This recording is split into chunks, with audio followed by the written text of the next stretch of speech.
Will that help if I get over this way a little bit? Or do y'all want that as the background? Y'all good wherever? This is fire, Live 5 out here in Dickson County.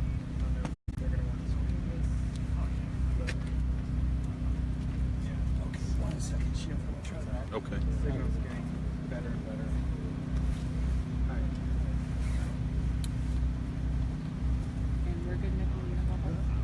Everybody good? Okay.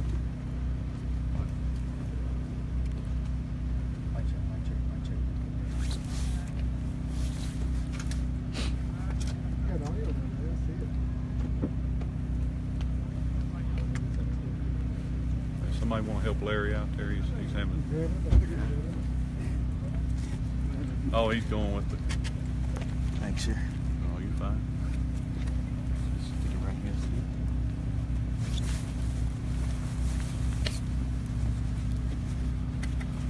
About to warm up where I can come out of this coat. Yeah. That's the same thing.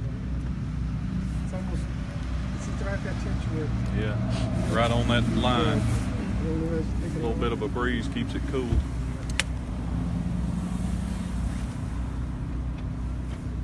If y'all aren't aware yet, you do need sunscreen already. I found that out yesterday.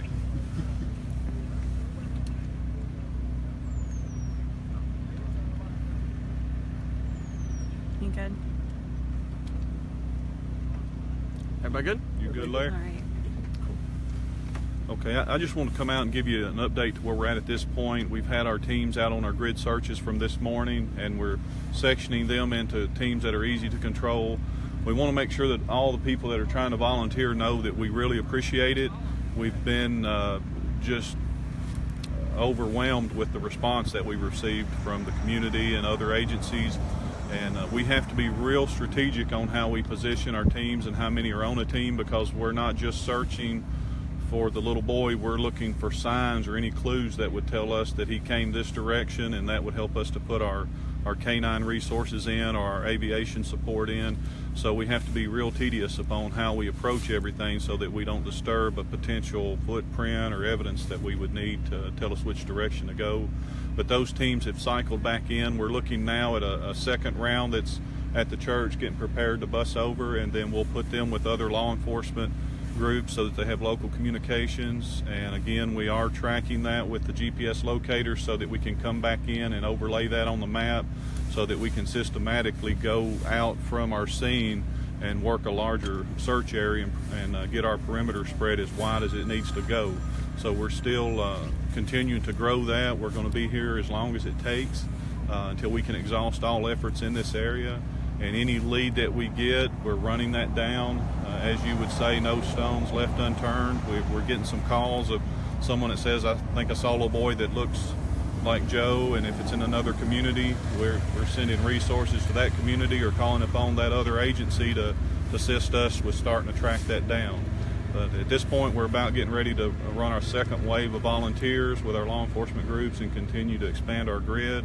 One thing that we would like to ask everyone, if there's people in the area, our hunters or ones that put out their game cameras, we did find one game camera that we're able under these circumstances to check it to see if we can retrieve any data from the memory card.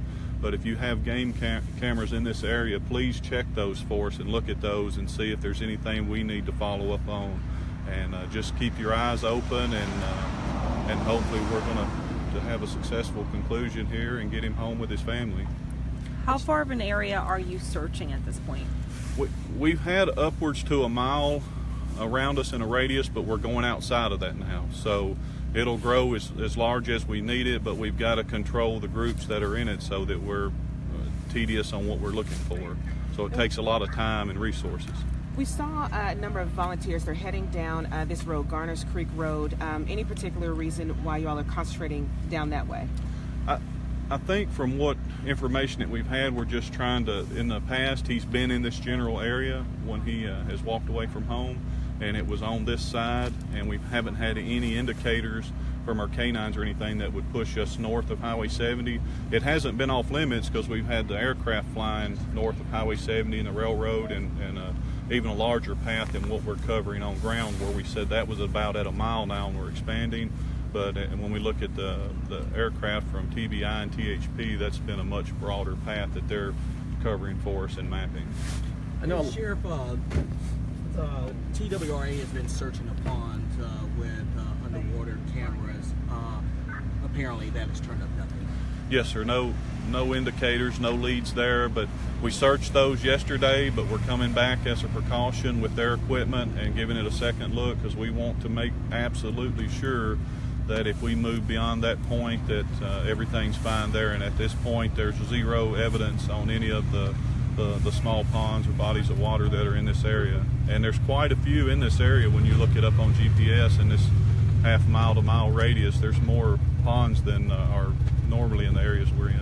So the area that you're searching at, you do not want just regular volunteers going in and contaminating the area. Can you just give me that radius, like from what road to what, that you guys are searching? It may be hard to pinpoint the road. If you come from our command post here and go out about a mile, I know we're inside of CCC Road on the east side of us, and we haven't gone much past the McElhaney Road, which is west of us, and then we're just traveling south, and we've even been down into the Jason Chapel Road area. So when you look on the map, and then up to the Highway 70 area on our north side, and that's what's been covered on ground with the K9s and on foot. But yes, you're absolutely right. We don't want people coming out on their own. If we do get a potential clue, what our next step would be to put K9s in that area and aviation in that area. And if other people have been in that area, it's going to mess up that scent for the K9 and maybe distract us and pull us in a different direction. So we definitely want, if you're going to volunteer, that you be on one of our teams so that it's all systematically recorded. And we do have some logistics that are issues with the number of locators we have. We're reaching out to some other agencies to see if we can get those in, because we want that GPS map to confirm where our groups have been and overlay that. So how big or small are the groups that you're sending out? We're trying to limit the scope of that with 2 law enforcement and no more than 10 volunteers, because you have 2 people to control that. And then we have a scope of span and control that we look at under incident command to try to maximize our efforts with the people that's coming out to help us. Chief, Sheriff, I know you've been in touch with the family. How are they holding up right now? Well, I haven't had an opportunity this morning to speak with them. That's my next thing on my agenda, is to go down and make sure that they have all their questions answered. But I know it's just a stressful situation for them. I don't even know if they got much rest last night, but we're here for them and telling them to let us know whatever they need, because they're pretty much staying confined to their residence at this point, so that we can have easy contact with them on any information that we may have, that we can get that to them immediately. Sheriff, talk to us. Have you all made any picked up any scent, any clues anywhere? And if so, where is that area? Yesterday, when we were first on scene, there were indicators from 2 different canines that was directing us west behind the house, but then we lost that scent, and we checked a small pond in that area that was walked through with our water rescue. It was about waist deep, so they could form a chain and physically walk through it and search it. And then we, even with the help of Tennessee City Fire, were able to pump that pond out and drain it with no indicators or signs there. So we do have the track that's led us to believe in the area, and we also have an eyewitness that TBI has been able to speak with and confirm that there was a sighting early yesterday morning. I don't know the specifics on the time frame, and we may not want to exactly release that just yet if they do get that time frame out, but we feel that was a valid sighting, and that he was right here on Garner's Creek near the residence in the curve, which is just south of us here. Has the family given you any clue or any mechanism, any advice for the volunteers, anything to say or to do to help get his attention? Well, they've been in contact with us, and we have resources here with people that specialize with autistic children and can guide us on things that we need to be aware of as far as how to approach, and some different children respond differently, and we feel like he will be good to accept any help if we can find him, that he wouldn't maybe flee from us, but we just don't know. Each situation depends on how scared or if he's injured, and we just can't predict that at this moment. But they are working with us to tell us things that are his normal behavior and how he responds to people that are strangers. So that gives us some comfort in knowing how to approach when we make contact. Sheriff, lots of barns, sheds, vans, things like that in the area. Is that something that you guys are looking into as well? Absolutely. Any place, under sheds, under houses, under decks, barns, nothing's off limits as far as the scope of the search with the circumstances that we're under. Sheriff, what's the future need for volunteers?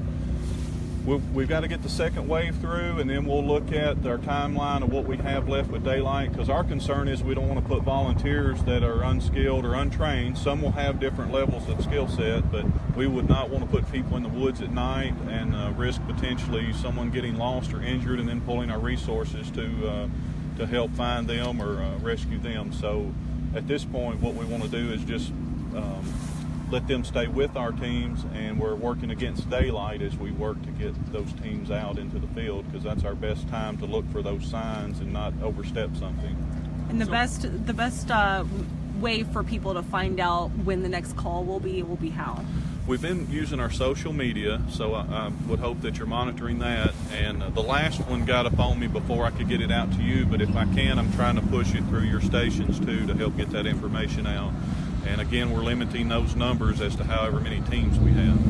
Sure. Let's talk overnight. You mentioned you don't want those who are not trained in this to be out in the in the dark hours. What about your trained professionals out here? Will they be in the dark hours or overnight? Yes, ma'am, and they were last night. We had teams on scene all night, and we were working with our spotters, with aviation, with THP and TBI. In any spot they saw that had a heat signature, we would send a ground team in to investigate, and we had no indicators or any success with that. Most likely animals, but everything we get is checked thoroughly. Great, Sheriff. Thank you so much. Thank you very much, Sheriff. Thank y'all.